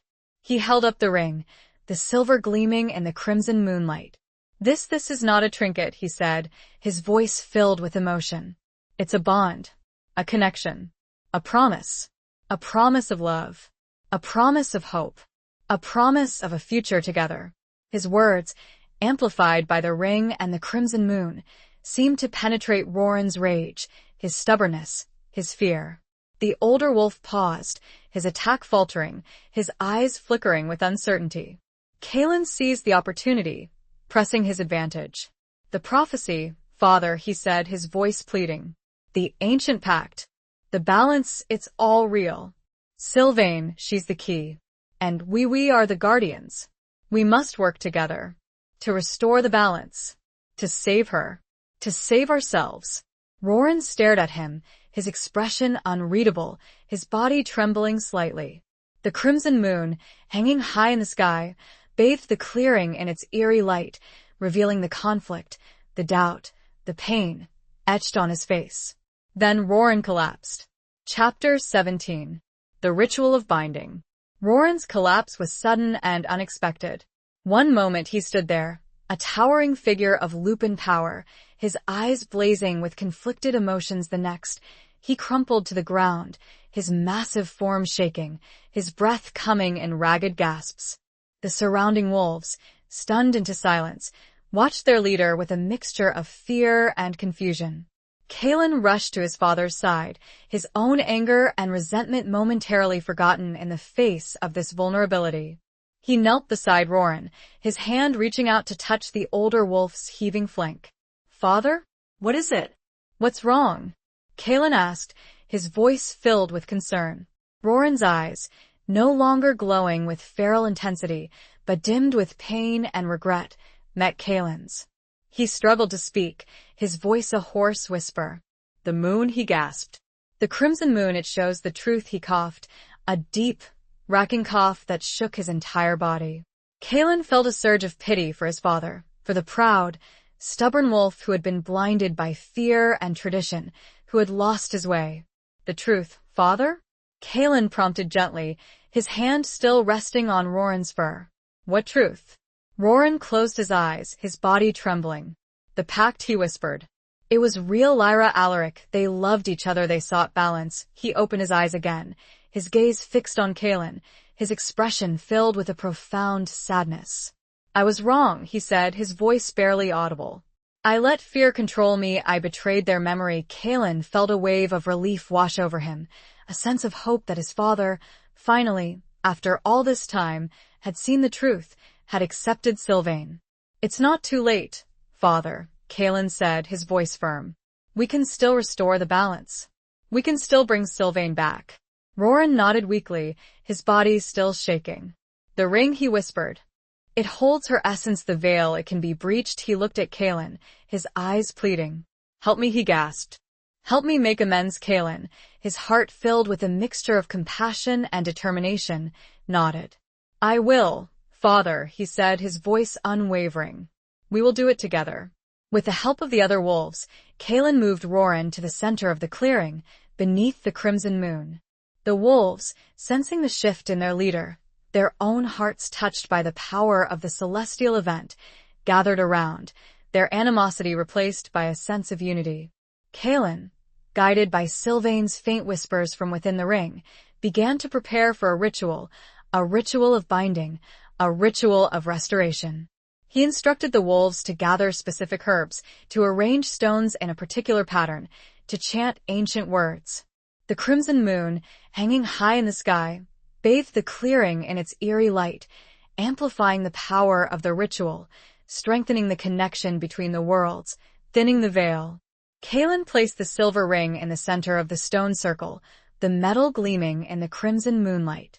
He knelt beside his father, holding Roran's hand, sharing his strength, his hope. "We need to focus, father," Kaelin said, his voice low and urgent. "We need to channel our energy, our love for Sylvain, into the ring. We need to open a pathway. To bring her back." Roran nodded, his eyes closed, his body still weak, but his spirit renewed. He began to chant, his voice hoarse at first, but gradually growing stronger, joining the chorus of the other wolves, their voices blending together in a harmonious symphony of ancient magic. Kaelin closed his eyes, focusing on Sylvain, on her voice, on her spirit, on her love. He felt the ring pulse with warmth, with power, with life. He felt the connection between them, strengthening, growing, becoming a bridge. The air in the clearing crackled with energy, the ground trembled, the very stones of the circle seemed to vibrate with anticipation. The crimson moon shone brighter, its light intensifying, focusing on the silver ring, on Kaelin, on Roran. Then, a voice, clear and strong, echoed through the clearing, a voice that filled Kaelin's heart with joy, with relief, with unconditional love. "Kaelin," it was Sylvain. A shimmering, translucent form began to appear above the ring, a form that gradually solidified, becoming more distinct, more real. It was Sylvain, her silver hair flowing around her, her eyes, the color of a stormy sea, shining with a gentle, loving light. She was back, and she reached out for Kaelin. Chapter 18. Facing the inevitable. Sylvain's return, ethereal yet undeniable, sent a wave of relief and joy through the clearing. The wolves, their chanting ceasing, watched in awe as her form solidified, her presence radiating a warmth that pushed back the chill of the night. Kaelin, his heart overflowing, reached out and took her hand, the contact sending a surge of energy through both of them, a tangible manifestation of their bond. "Sylvain," he whispered, his voice choked with emotion, his eyes drinking in the sight of her, his hand gripping hers as if afraid she might disappear again. She smiled, a radiant smile that lit up her face, chasing away the shadows of her ordeal. "Kaelin," she replied, her voice clear and strong, filled with love and relief. "I'm back." Roran, weak but conscious, struggled to sit up, his eyes fixed on Sylvain, his expression a mixture of awe and remorse. "You saved us," he whispered, his voice hoarse. "You saved the Whisperwoods." Sylvain looked at Roran, her gaze softening. She knelt beside him, taking his hand in hers, her touch gentle and forgiving. "We saved it together, Roran," she said, her voice firm. "We restored the balance." The wolves, sensing the reconciliation, the renewed unity, began to howl, a joyous, celebratory chorus that echoed through the valley, a testament to the power of love, of forgiveness, of hope. But the moment of celebration was short-lived. The crimson moon, which had facilitated Sylvain's return, began to fade, its light dimming, its power waning. And as it did, a new threat emerged. From the edge of the clearing, shadows stirred, dark, indistinct shapes that moved with an unnerving speed and agility. Growls, low and menacing, echoed through the forest, a chilling reminder of the darkness that still lurked, that still hungered. More than. He emerged from the shadows, his blue eyes blazing with fury, his expression a mask of cold hatred. He was flanked by a pack of shadow wolves, their red eyes gleaming with savage intent, their numbers greater than before. "You may have escaped the veil," Human more than said, his voice dripping with disdain, "but you cannot escape fate." He looked at Kaelin, his gaze filled with a predatory hunger. "The power of the Whisperwood, it will be mine," he said, his voice low and dangerous. "And you will both pay for your defiance." Kaelin and Sylvain stood together, their hands clasped tightly, their bodies tense, their senses on high alert. They were surrounded by enemies, outnumbered, outmatched, but they were not afraid. They had faced the darkness before, they had overcome seemingly insurmountable obstacles, they had found each other. "We're not afraid of you more than," Sylvain said, her voice clear and strong, her eyes blazing with defiance. "We stand for balance. We stand for love. We stand for the Whisperwood." More than laughed, a cold, harsh sound that echoed through the clearing. "Love," he scoffed. "A weakness. A delusion. The Whisperwood, it demands strength. It demands power. It demands sacrifice." He raised his hand, signaling the shadow wolves to attack. But before they could move, Roran, struggling to his feet, stepped forward, his weakened form radiating a newfound determination. "No, more than," he said, his voice surprisingly strong, his eyes filled with a fierce, protective light. "The Whisperwood, it demands respect. It demands responsibility. It demands unity." He looked at Kaelin and Sylvain, his gaze filled with pride and love. "My son and Sylvain, they have shown us the way," he said, his voice resonating with the power of the ancient pact. "They have restored the balance. They have earned the right to lead." The other wolves, moved by Roran's words, by his transformation, by his sacrifice, stepped forward, forming a protective circle around Kaelin and Sylvain, their growls a defiant challenge to More Than and his shadow wolves. A battle was inevitable. A battle for the Whisperwood, for the balance, for the future. A battle between light and darkness, between love and hate, between unity and division. Kaelin and Sylvain, standing side by side, their hands clasped tightly, their hearts beating as one, prepared to face their destiny, to fight for what they believed in, to protect the Whisperwood, together. Sylvain looked to the sky and saw another crimson moon was already rising. Chapter 19. Love's Ultimate Sacrifice. The second crimson moon, rising unexpectedly, bathed the clearing in an even more intense, almost surreal light. Its presence was both ominous and empowering, a sign that the battle to come would be unlike any other, a clash of destinies under a celestial alignment of immense power. More Than, momentarily stunned by the appearance of the second crimson moon, recovered quickly, his blue eyes blazing with a renewed fury. "Another moon?" he scoffed. "A mere trick of the light. It changes nothing." But he was wrong. The second crimson moon amplified the power of the Whisperwood, strengthening the bond between Kaelin and Sylvain, empowering the loyal wolves, and weakening the shadow wolves, creatures born of darkness. The battle erupted with a ferocity that shook the very foundations of the Whisperwood. Kaelin and Sylvain, fighting as one, their movements synchronized, their powers intertwined, were a force to be reckoned with. Kaelin, fueled by his love for Sylvain and his renewed connection to the pact, fought with a strength and agility he had never possessed before. Sylvain, her bond with Kaelin amplifying her own powers, wielded the magic of the Whisperwood with a grace and precision that was both awe-inspiring and terrifying. Roran, despite his weakened state, fought alongside his son, his experience and knowledge of the Whisperwood proving invaluable. The loyal wolves, inspired by their leader's transformation and empowered by the second Crimson Moon, fought with a ferocity and determination that surprised even themselves. The Shadow Wolves, their numbers dwindling, their strength waning under the influence of the second Crimson Moon, began to falter. Morthan, seeing his advantage slipping away, raged with a fury that bordered on madness. He focused his attacks on Kaelin and Sylvain, determined to break their bond, to claim the power of the Whisperwood for himself. "You cannot win," he roared, his voice echoing through the clearing. "The darkness, it will always prevail." But Kaelin and Sylvain, their love for each other, their commitment to the balance, their bond, proved stronger than Morthan's hatred, stronger than his darkness, stronger than his power. They fought him together, their movements a dance of light and shadow, their powers a symphony of ancient magic. They pushed him back, forcing him to retreat, weakening him, exposing his vulnerability.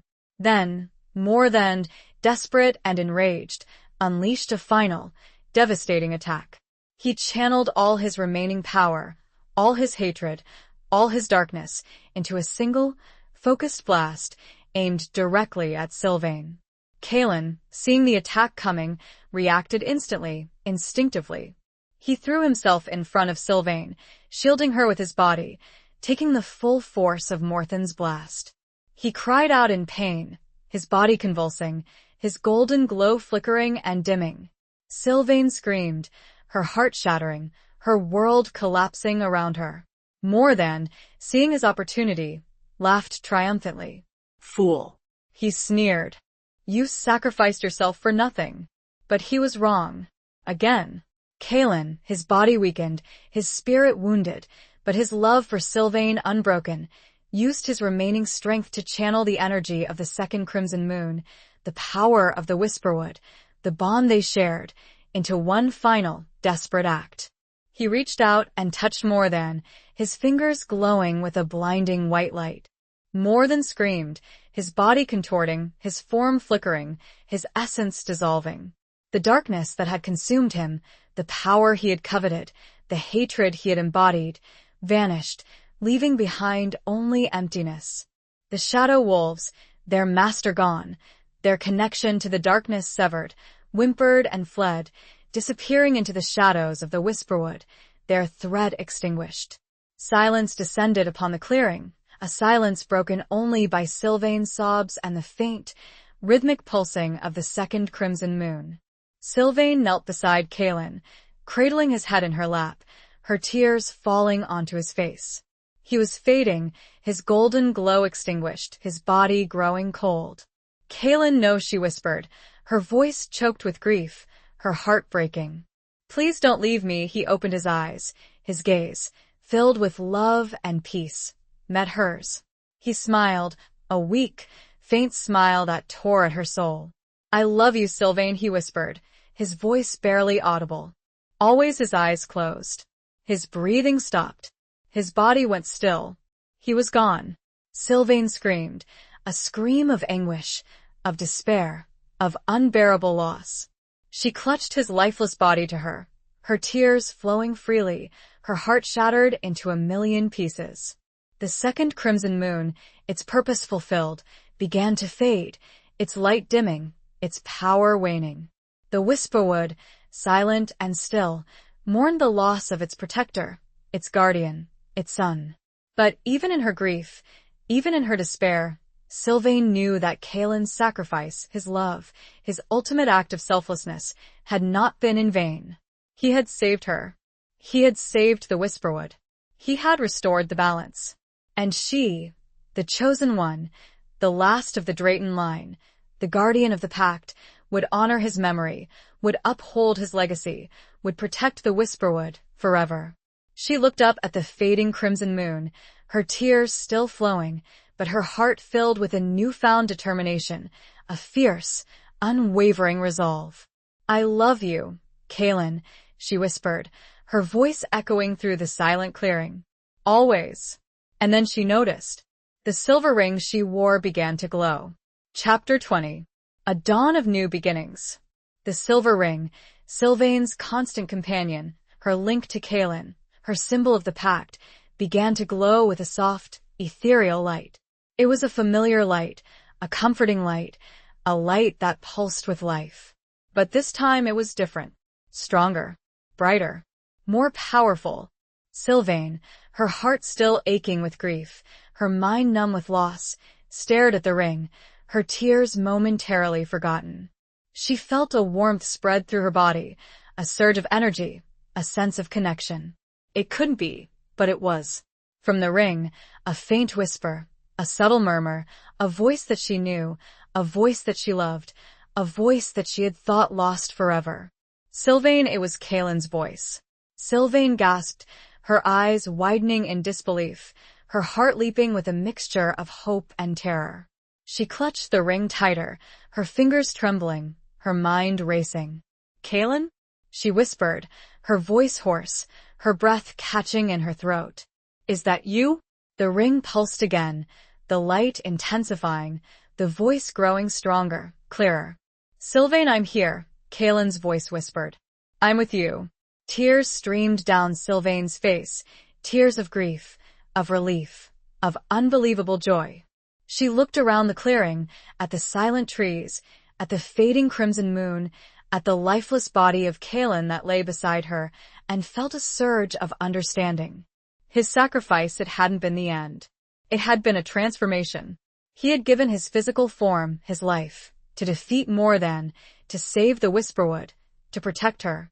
But his spirit, his essence, his love, had been absorbed by the ring, by the bond they shared, by the pact. He was still with her. Always. "Kaelin, how?" she whispered, her voice trembling with emotion. "The bond," he whispered. "The second crimson moon, it amplified our connection, it made it possible." He paused, his voice filled with a profound sadness. "I can't return Sylvain," he whispered. "Not to my body, but I'm not gone." Sylvain understood.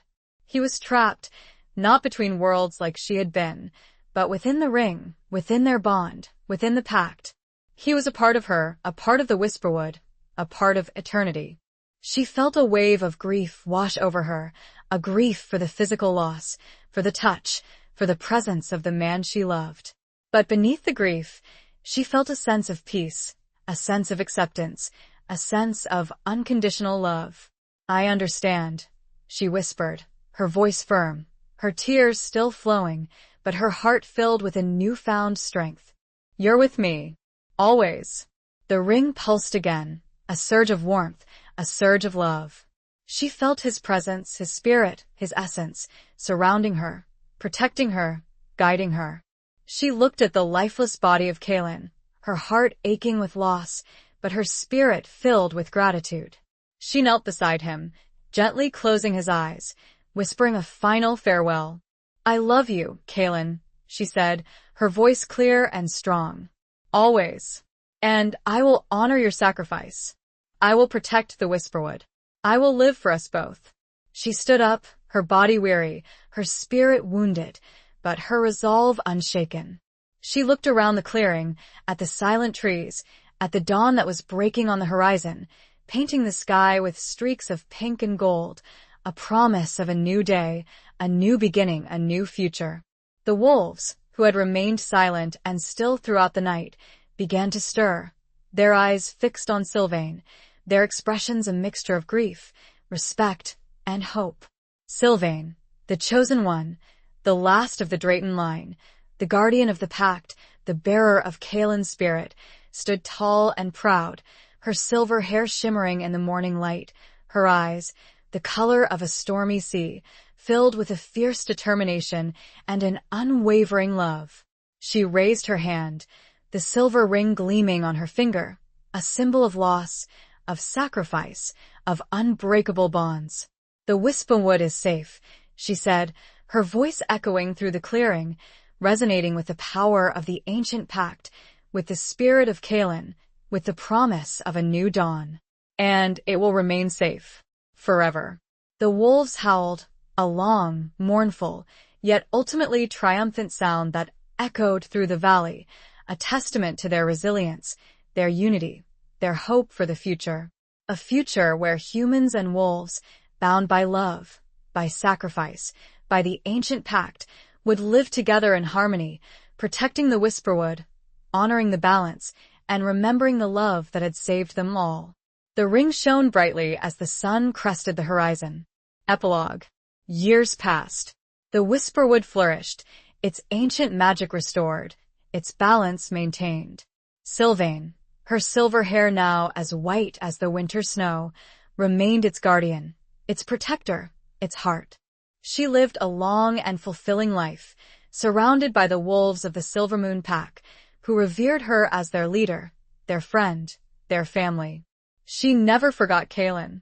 His presence, his spirit, his love, remained with her always, a constant source of strength, of guidance, of comfort. She felt him in the rustling of the leaves, in the whisper of the wind, in the warmth of the sun, in the silence of the night. She often visited the clearing where he had made his ultimate sacrifice, the place where their bond had been forged, where their love had been tested, where their destiny had been fulfilled. She would sit beneath the ancient oak tree, the silver ring on her finger, and talk to him, sharing her thoughts, her feelings, her memories.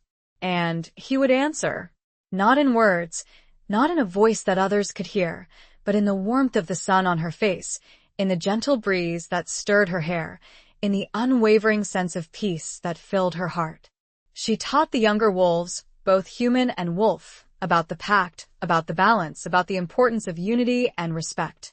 She shared the stories of Alaric and Lyra, of Roran's transformation, of Kalen's sacrifice, of their love. And she taught them about the ring, the silver ring that she wore on her finger, the ring that held Kalen's spirit, the ring that was a symbol of their unbreakable bond, a symbol of hope, a symbol of eternal love. One day, as the sun was setting, casting a golden glow over the Whisperwood, Sylvain, her body frail, her spirit weary, but her heart filled with peace, sat beneath the ancient oak tree, the silver ring on her finger. She felt a familiar warmth, a gentle presence, a loving embrace. Kalen, she whispered, her voice soft, her eyes closing. Sylvain, she heard him whisper, his voice closer than ever before, his presence stronger, his love overwhelming.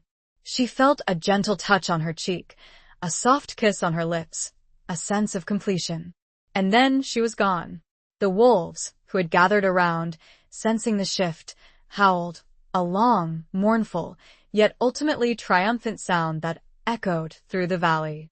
They knew that Sylvain had joined Kalen, that their spirits were finally reunited, that their love, their bond, their story would live on forever, a legend whispered among the trees, a promise of hope, a testament to the enduring power of love.